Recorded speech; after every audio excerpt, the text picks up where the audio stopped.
Now on BBC World News, we join Tim Willcox in Paris for live coverage of the results of the first round of the French presidential election.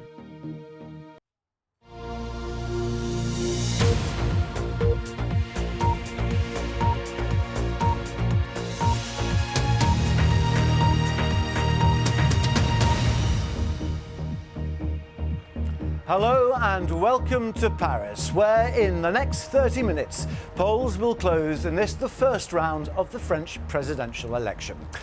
It has been a political truism for several years to describe France as a politically divided country, and this year it is even more so.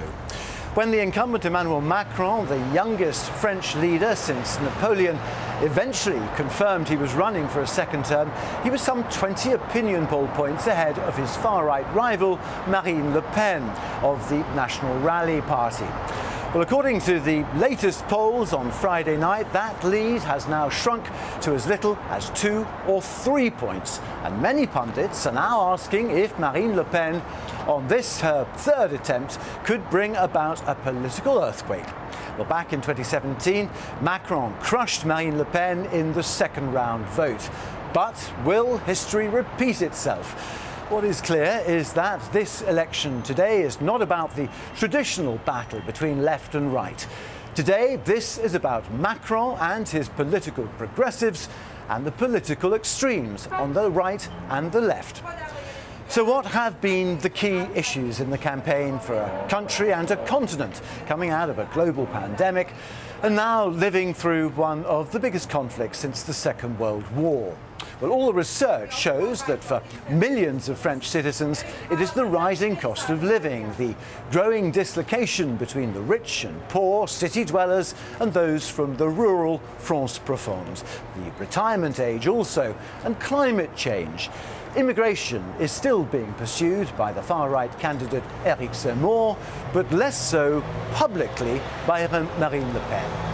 Well, over the next 90 minutes, we'll be bringing you the first exit polls projections, reactions and analysis from our correspondents at campaign headquarters and my guests here in the heart of Paris overlooking the Arc de Triomphe.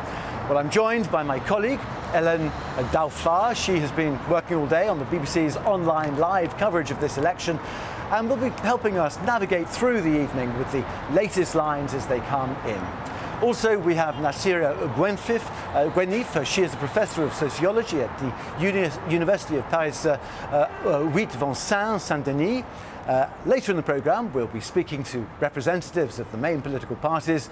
And of course, we have our correspondents in the key locations. Jessica Parker is at the campaign headquarters of Emmanuel Macron at the Paris Expo Porte de Versailles, that is in the capital's 15th arrondissement. That's about 5 kilometres where we're standing now. Nick Beek is in the 12th arrondissement, where Marine Le Pen supporters and campaign staff are waiting to see if opinion polls there are putting her within touching distance of the front runner. That'll be confirmed in the actual vote. We also have Anna Holligan live at the Cirque d'Hiver in the 11th arrondissement as well with Jean-Luc Mélenchon. Well, that is the campaign headquarters, I say, of Mélenchon. Now, he is the 70-year-old leftist firebrand founder of the France Unbowed movement. We'll be hearing from them in a moment. But first, here's a roundup of the day's events from Lucy Williamson.